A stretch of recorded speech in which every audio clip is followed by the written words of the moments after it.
I never expected to find myself in this mess. One minute I was living the American dream, successful career, handsome husband, and a life that seemed picture perfect. Now I'm sitting in my parents' guest room, wondering where it all went wrong. My name is Emily, and this is how my fairy tale turned into a nightmare. It all started 5 years ago at a friend's barbecue. I was 30, focused on my marketing career, and not looking for love. Then Ethan walked in. "Emily, have you met Ethan?" My friend Sarah's voice cut through the chatter. "He's the architect who designed that new art museum downtown." I turned and found myself face to face with the most captivating man I'd ever seen. Tall, with piercing blue eyes and a smile that could melt ice, Ethan extended his hand. "It's a pleasure to meet you, Emily," he said, his voice smooth as silk. I fumbled with my drink, nearly spilling it. "Oh, nice to meet you too." We talked for hours that night. Ethan was charming, intelligent, and seemed genuinely interested in my work. I couldn't believe someone like him would give me a second glance. "You're different from the other women I've met," he told me as the party wound down. "Would you like to have dinner sometime?" I said yes, of course. Who wouldn't? Our whirlwind romance was the stuff of movies. Fancy restaurants, weekend getaways, and surprise gifts became the norm. My friends were green with envy. "Girl, you hit the jackpot," my coworker Jen gushed over lunch. "Ethan's like a real-life Prince Charming." I blushed, still not quite believing it myself. "I know, I'm so lucky." 6 months after we met, Ethan proposed. It was a crisp autumn evening in Central Park. He got down on one knee, pulled out a ring that probably cost more than my car, and asked me to be his wife. "Emily, you're the missing piece in my life," he said, his eyes shining. "Will you marry me?" I was so overwhelmed. I could barely squeak out a yes. Our wedding was small, but elegant. Ethan insisted on handling all the details, saying he wanted to make it perfect for me. As I walked down the aisle, I felt like I was floating on air. "You look stunning," Ethan whispered as I reached him at the altar. The reception was a blur of champagne toasts and well wishes. I caught snippets of conversation from the guests. How did plain Jane Emily land a catch like Ethan? She must have some hidden talents, if you know what I mean. I tried to ignore the whispers, focusing instead on my new husband's adoring gaze. As we settled into married life, I threw myself into being the perfect wife. I wanted to prove to everyone, including myself, that I deserved Ethan. But cracks started to appear in our fairy tale facade. It began with little things: a raised eyebrow at the state of the laundry, a sigh when dinner wasn't ready on time. "Emily, darling," Ethan said one evening, his tone deceptively light, "don't you think it's time you focused more on our home? Your career seems to be distracting you." I froze, spatula in hand. "What do you mean?" He smiled, but it didn't reach his eyes. "I'm just saying, a wife's place is in the home. Don't you want to make me happy?" As I stood there, sauce bubbling on the stove, I felt a chill run down my spine. Something in Ethan's voice made me wonder if I'd made a terrible mistake. Little did I know, that moment was just the beginning of my descent into hell. Meeting Ethan's family was like stepping into another world. A world of polished marble floors, crystal chandeliers, and judgmental stares. I'll never forget that first dinner at their mansion. "Emily, dear, do come in," Sylvia, Ethan's mother, greeted me with air kisses. Her perfume was overpowering, her smile razor-sharp. "I hope you didn't have trouble finding us." I clutched my handbag, suddenly aware of its worn edges. "No, not at all. Your home is beautiful." Ian, Ethan's father, merely grunted from behind his newspaper. Ethan's sister, Kathy, bounded down the stairs, all smiles and designer clothes. "Emily, I'm so glad to finally meet you," she exclaimed, hugging me tightly. "Ethan's told us so much about you." Dinner was a minefield of potential faux pas. I watched Sylvia's eyes narrow as I reached for the wrong fork, heard her tsk when I accidentally clinked my water glass. "So, Emily," Sylvia began, her voice dripping with false sweetness, "Ethan tells us you work in advertising, was it?" "Marketing, actually," I corrected gently. "I'm an executive at—" "Oh, how quaint," she interrupted. "I always admire women who choose to work, though I'm sure you'll want to focus on family soon enough." I felt my cheeks burn. "Well, Mother," Ethan cut in smoothly, "Emily's quite successful in her field. I'm very proud of her accomplishments." Sylvia's lips tightened, but she said nothing more. As weeks passed, the pressure to fit into Ethan's world grew. Sylvia's helpful suggestions became a constant barrage. "Emily, darling, you simply must let me introduce you to my stylist," she'd say, eyeing my off-the-rack dress. Or, "I've enrolled you in my favorite cooking class. Every wife should know how to prepare a proper soufflé." I tried to take it in stride, but each comment chipped away at my confidence. Kathy, surprisingly, became my ally. "Don't let Mom get to you," she whispered one day as we helped clear the table. "She's just set in her ways." I smiled gratefully. "Thanks, Kathy. I'm trying, but sometimes I feel like I'll never measure up." She squeezed my arm. "Just be yourself. That's who Ethan fell in love with, right?" But even as Kathy reassured me, I couldn't shake the feeling that I was constantly being evaluated, found wanting. Things came to a head at Sylvia's annual charity gala. I'd spent weeks preparing, determined to make a good impression, but as I descended the grand staircase, I heard the whispers. "Is that Ethan's wife? In that dress?" "She looks so common." I froze, my confidence evaporating. Ethan appeared at my side, his smile tight. "Everything all right, dear?" he murmured.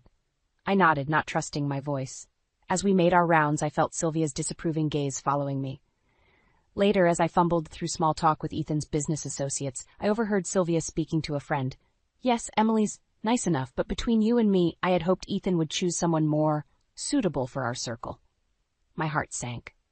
I excused myself and fled to the powder room, fighting back tears. As I stared at my reflection, I wondered if I'd ever belong in this world. A soft knock startled me. "Emily?" It was Kathy. "Are you okay?" I opened the door, my carefully applied makeup smeared. Kathy's eyes widened. "Oh, honey," she sighed, pulling me into a hug. "Don't let them get to you. They're all snobs anyway." I pulled back, wiping my eyes. "How do you stand it?" Kathy's smile turned bitter. "Years of practice." "But listen, Emily, you don't have to change who you are for them. For anyone." As we rejoined the party, Ethan caught my eye from across the room. His brow furrowed in concern, but he made no move to come to me. In that moment, surrounded by glittering wealth and barely concealed disdain, I realized I was utterly alone in this new life I'd chosen. And for the first time, I wondered if I'd made a terrible mistake. The alarm blared at 5 a.m., jolting me awake. Another day of juggling work and home life stretched before me. I tiptoed out of bed, careful not to wake Ethan, and headed to the kitchen. By 6:30, I'd prepared Ethan's favorite breakfast, ironed his shirts, and was reviewing notes for my big presentation. As I sipped my coffee, Ethan sauntered in, frowning at the table. "No fresh squeezed orange juice?" he asked, his tone sharp. I froze. "I'm sorry, I forgot. I'll run to the store." "Never mind," he cut me off. "I'll grab something at the office." As he left, I felt a familiar knot in my stomach.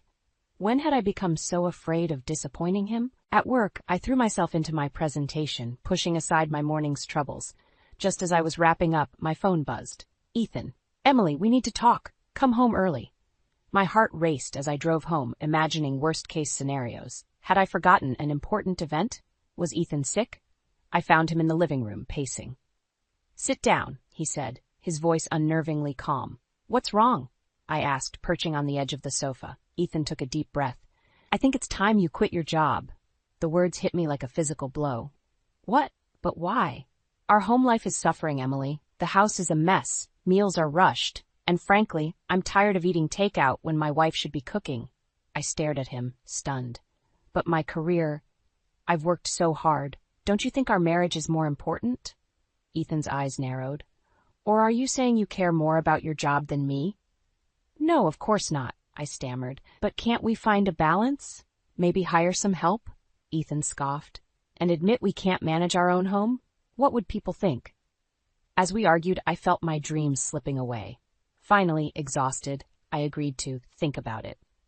The next few weeks were a blur of increased household responsibilities and mounting pressure at work. I'd wake at 4 a.m. to clean, cook elaborate meals, and still try to meet my deadlines. One evening, as I rushed to prepare dinner after a long day, disaster struck. The roast burned, filling the kitchen with smoke. Ethan stormed in, waving his arms. "What's going on? Can't you do anything right?" Tears stung my eyes as I tried to salvage the meal. "I'm sorry, I got caught up with work and... Work again?" Ethan's voice dripped with disdain. "If you can't handle both, maybe it's time to make a choice." I turned to face him, anger finally bubbling up. You knew who I was when you married me, Ethan. My career is part of who I am. His expression hardened. Well, maybe I thought you'd grow up and realize what's truly important. As we glared at each other, the doorbell rang. Ethan's parents. What's that smell? Sylvia asked as she swept in, wrinkling her nose. I wanted to sink into the floor. There was an accident with dinner. Sylvia clicked her tongue. Oh, Emily, how do you expect to be a proper wife if you can't even manage a simple meal? I looked to Ethan, hoping he'd defend me. But he just shook his head, disappointment clear in his eyes. That night, lying awake, I replayed every criticism, every disapproving look. When had I become this shadow of myself, constantly seeking approval? My phone lit up with a text from my boss. Great job on the Henderson account. You're on track for that promotion. In that moment, something inside me snapped. I couldn't keep living like this, torn between two worlds, never good enough for either. As dawn broke, I made a decision. I wouldn't quit my job, but I knew this choice would come at a cost. The question was I ready to pay it? I stared at my reflection in the bathroom mirror, barely recognizing the woman looking back at me. Dark circles shadowed my eyes, and my once vibrant smile had faded to a weary line. This was the cost of trying to be everything to everyone. Emily, Ethan's voice boomed from downstairs. Where's my blue tie? I have an important meeting. I closed my eyes, took a deep breath, and plastered on a smile. Coming, dear. As I helped Ethan with his tie, he frowned at me. You look tired.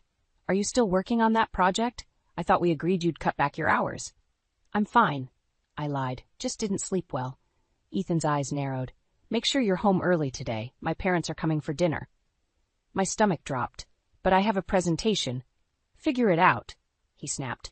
Family comes first, remember? After he left, I collapsed onto the couch, my mind racing. How could I possibly manage everything? As I scrolled through my phone, a text from my boss popped up. Emily, don't forget, big presentation today. This could lead to that promotion we discussed. Tears pricked my eyes. I'd worked so hard for this opportunity, but Ethan's demands echoed in my head. With shaking hands, I dialed my boss's number. Janet, I'm so sorry, but I can't make the presentation today. Family emergency. The silence on the other end was deafening. Finally, Janet spoke, her disappointment palpable. I see. Well, I'll have Tom cover for you. We'll talk tomorrow. I spent the day in a frenzy, cleaning the house and preparing an elaborate meal. By the time Ethan's parents arrived, I was exhausted but determined to make everything perfect. Sylvia swept in, her critical gaze taking in every detail. Oh, Emily, she sighed, running a finger along the mantel. Dusting is really an everyday task, dear. I bit my tongue, forcing a smile. You're right, Sylvia. I'll try to do better. Dinner was a minefield of passive-aggressive comments and thinly veiled criticisms. As I served dessert, my phone buzzed insistently. Excusing myself, I checked the message. Emily, we need to talk first thing tomorrow. Janet. My heart sank. I knew what that meant. Everything all right? Ethan asked as I returned, his tone more accusatory than concerned. Fine, I mumbled, avoiding his gaze. After his parents left, Ethan cornered me in the kitchen. What was that about? You were distracted all evening. I took a deep breath. It was work. I missed an important presentation today. Ethan's face darkened. Because of dinner? Emily, we talked about this. Your priorities. I know, I snapped, surprising us both. I know what you think my priorities should be. But do you ever consider what I want? What you want, Ethan scoffed. What about what this family needs? What I need from my wife? As we argued, years of pent-up frustration poured out. Every criticism, every impossible expectation, every dream I'd sacrificed, it all came rushing to the surface. I can't do this anymore, Ethan, I finally said, my voice barely above a whisper. I'm losing myself trying to be the person you want me to be. Ethan's expression hardened. So what are you saying?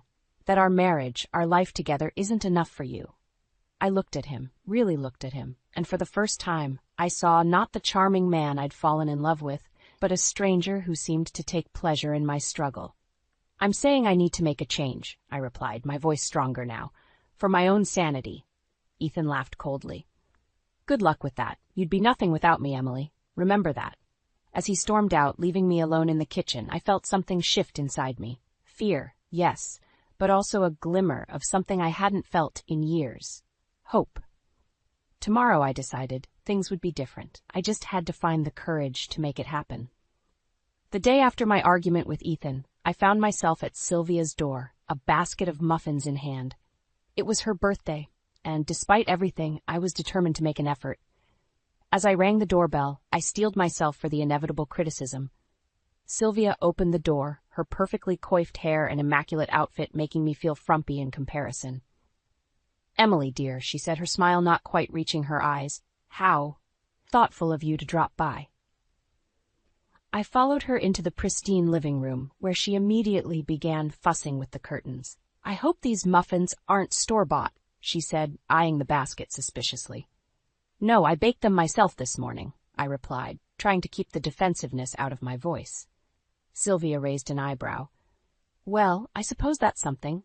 Though really, Emily, a woman in your position should be able to manage something a bit more sophisticated."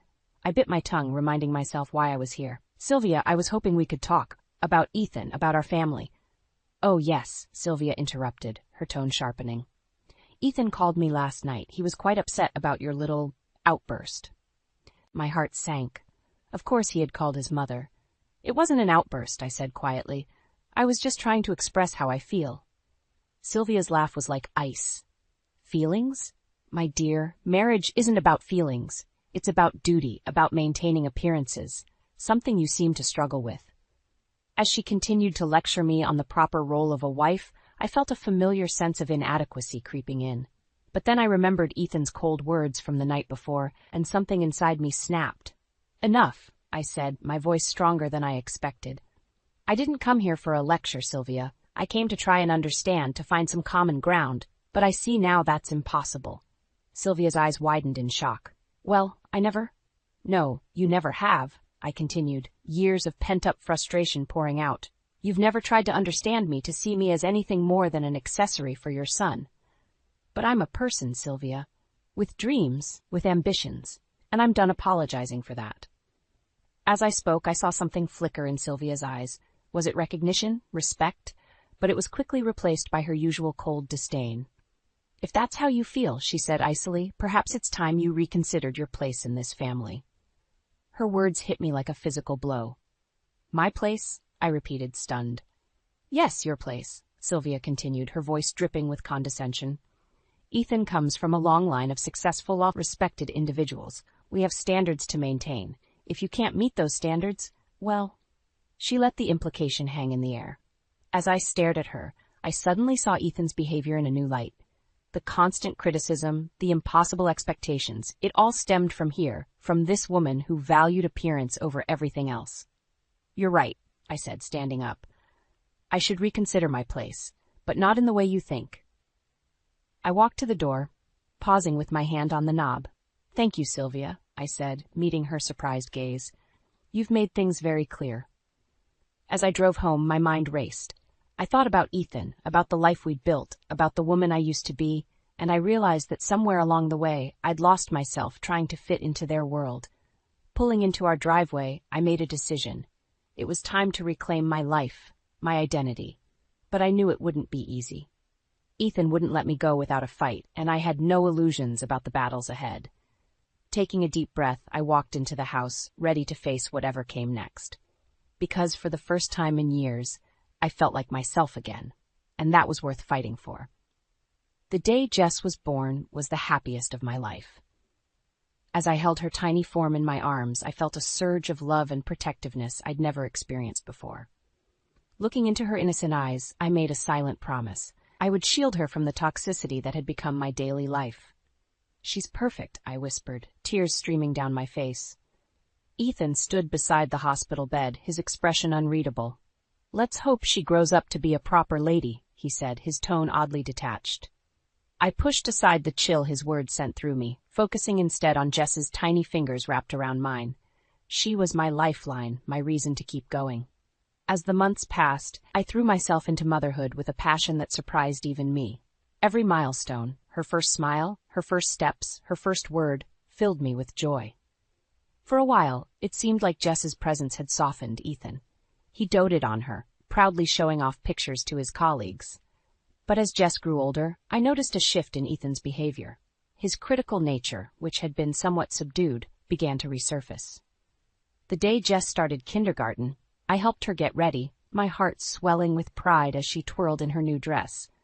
"Mommy, look! I made this for Daddy!" Jess exclaimed, holding up a colorful drawing. "It's beautiful, sweetheart," I said, smiling. "He'll love it." But when Ethan came home that evening, his reaction was far from what I'd hoped. "What's this mess?" he frowned, barely glancing at the artwork Jess thrust towards him. "I made it for you, Daddy," Jess said, her voice small. Ethan sighed.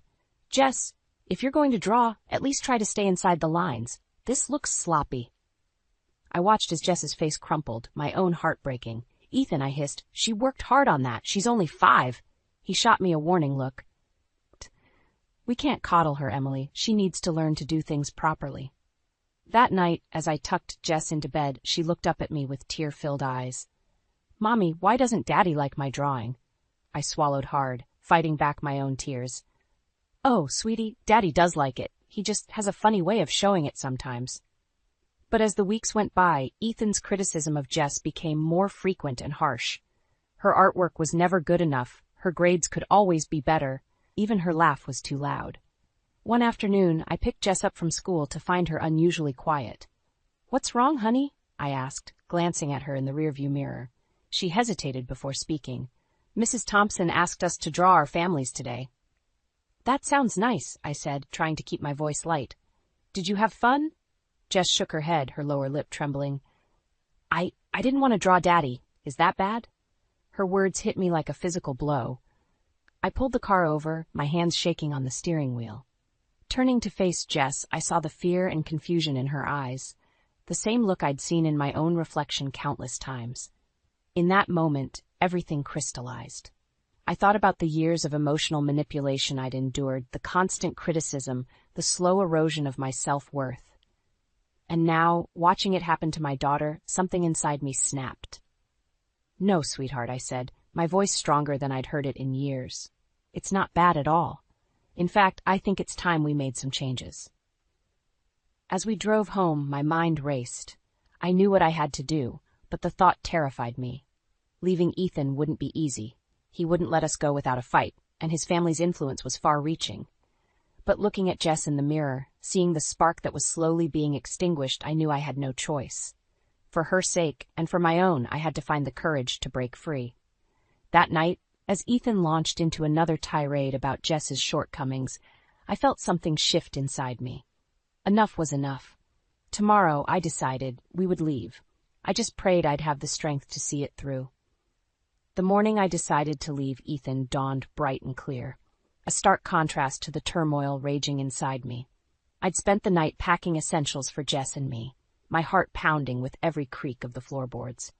As I made breakfast, trying to maintain an air of normalcy, Ethan entered the kitchen, his face thunderous. "Care to explain this?" he snarled, throwing a crumpled paper onto the counter. It was Jess's latest report card, all A's except for 1 B+. I took a deep breath, steeling myself. "It's an excellent report card, Ethan. Jess should be proud." His eyes narrowed dangerously. "Proud? Of mediocrity? That B+ is unacceptable." Something inside me snapped. "No, Ethan. What's unacceptable is how you treat our daughter, how you treat me." He recoiled as if I'd slapped him. "How dare you?" "No," I interrupted, my voice stronger than I'd ever heard it. "I'm done being silent. You've criticized and belittled us for years. I won't let you destroy Jess's self-esteem the way you destroyed mine." Ethan's face contorted with rage. "You ungrateful." "Mommy?"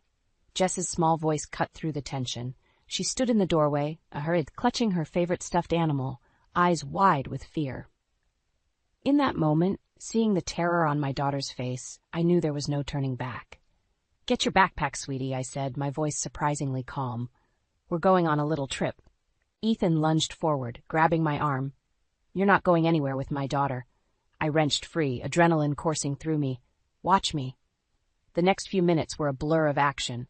I grabbed our packed bags, hustled Jess into the car, and peeled out of the driveway, Ethan's shouts fading behind us. As we drove to my parents' house, Jess's quiet voice broke the silence. "Are we leaving Daddy forever?" My heart clenched. "I don't know, sweetie, but I promise, everything will be okay." My parents welcomed us with open arms, their faces a mix of concern and relief. We've been waiting for this day, my father said, hugging me tightly. The next few weeks were a whirlwind of legal meetings and heated phone calls. Ethan, predictably, fought me every step of the way. He froze our joint accounts, threatened to ruin my career, even tried to turn my own parents against me with wild accusations. But I stood firm, drawing strength from Jess's slowly returning smile and the support of my family. Then came the day I'd been dreading. I arrived home from a meeting with my lawyer to find Ethan's car in my parents' driveway. Inside, I found him sitting with Jess, his charm turned up to full wattage. "There's my girls," he said smoothly, as if the past weeks hadn't happened. "I've been thinking, and I realize I may have been a bit harsh. Why don't we go home and work this out?" For a moment, I faltered. The old Emily, desperate for approval, almost gave in, but then I saw Jess, her body tense, eyes darting between us nervously. "No, Ethan," I said firmly. "We're not coming back. In fact," I took a deep breath, "I want a divorce." The charm vanished from his face, replaced by cold fury. "You'll regret this, Emily. I'll make sure you never see Jess again. You're nothing without me, remember that." As he stormed out, slamming the door behind him, I felt a strange mix of terror and exhilaration. I'd done it. I'd stood up to him. But I knew this was just the beginning of a long, brutal fight. That night, as I tucked Jess into bed, she looked up at me with those innocent eyes. "Mommy, are you scared?" I hesitated, then nodded. "A little, sweetie. But being brave doesn't mean you're not scared. It means you do the right thing even when you are scared." As I kissed her goodnight, I silently vowed to be the mother she deserved. No matter what battles lay ahead, the road would be tough, but for the first time in years, I felt hope blooming in my chest. We were free, and I was determined to keep it that way. The day Ethan and Sylvia showed up at my workplace, I knew something was terribly wrong. Their smug expressions sent chills down my spine. "Emily, dear," Sylvia purred, loud enough for my coworkers to hear, "we need to discuss your indiscretions." Before I could respond, Ethan thrust a photo into my hands. My heart stopped. It showed me apparently in an intimate embrace with a man I didn't recognize. The image was grainy, but unmistakably meant to be me. "How could you?" Ethan hissed, his eyes gleaming with malice. "Think of poor Jess." I stood there, stunned, as whispers erupted around me. My boss approached, concern etched on her face. "Emily, perhaps you should take the rest of the day off." Humiliated and confused, I fled the office. By the time I reached my parents' house, my phone was buzzing with messages from concerned friends and judgmental acquaintances. The photo had spread like wildfire. "This can't be happening," I sobbed to my father, showing him the picture. His eyes narrowed. "Something's not right here. Let me make a call." Days passed in a blur of anxiety and sleepless nights. I couldn't leave the house without facing accusing stares. Jess came home from school in tears, having overheard cruel gossip about her mother. Then a breakthrough. My father's friend, a retired investigator, uncovered the truth. The photo was expertly manipulated, a composite of my face on someone else's body, and the source none other than Kathy, Ethan's sister. Armed with this information, I confronted Ethan and his family. The showdown took place in my parents' living room, tension thick in the air. "Did you really think you'd get away with this?" I demanded, my voice steadier than I felt. Ethan scoffed. "Prove it." That's when my father's friend stepped forward, presenting irrefutable evidence of the photo manipulation and Kathy's involvement. The color drained from their faces. "How dare you?" I seethed, years of pent-up anger finally breaking free. "You've manipulated and abused me for years, and now this, all because I finally stood up for myself and Jess?" Sylvia attempted damage control. "Now, Emily, let's not be hasty." "No," I cut her off. "I'm done listening to you, all of you. You're toxic, manipulative people, and I won't let you hurt me or my daughter ever again." I turned to Ethan, meeting his gaze head-on. "I want full custody of Jess. You'll pay child support, but you'll stay away from us. If you fight this, I'll make sure everyone knows what you've done." For the first time, I saw fear in Ethan's eyes. He knew he was beaten. In the weeks that followed, the truth came out. Ethan's reputation was in tatters, Sylvia became a social pariah, and Kathy faced legal consequences for her role in the deception. As for me, I held my head high, supported by those who stood by me and strengthened by the ordeal. Months later, as Jess and I settled into our new apartment, I reflected on how far we'd come. My career was back on track, with a promotion on the horizon. Jess was thriving in her new school, her artwork proudly displayed on our fridge without fear of criticism. "Mommy," Jess said one evening as I tucked her in, "are you happy now?" I smiled, truly smiled, for what felt like the first time in years. "Yes, sweetie, we both are." As I closed her door, I caught sight of myself in the hallway mirror. The woman staring back at me was stronger, wiser, and finally free. The road hadn't been easy, and I knew there would be challenges ahead. But I was ready to face them, on my own terms. I had reclaimed my life, my identity, and my future, and in doing so, I'd given Jess the greatest gift of all: a mother who was whole, happy, and fiercely protective of the life we'd built together. The Emily who had once been lost in Ethan's shadow was gone. In her place stood a woman who had faced her demons, fought for her child, and emerged victorious. As I looked out the window at the city lights, I felt a sense of peace wash over me. Whatever came next, I knew we could handle it. Together, Jess and I were unstoppable.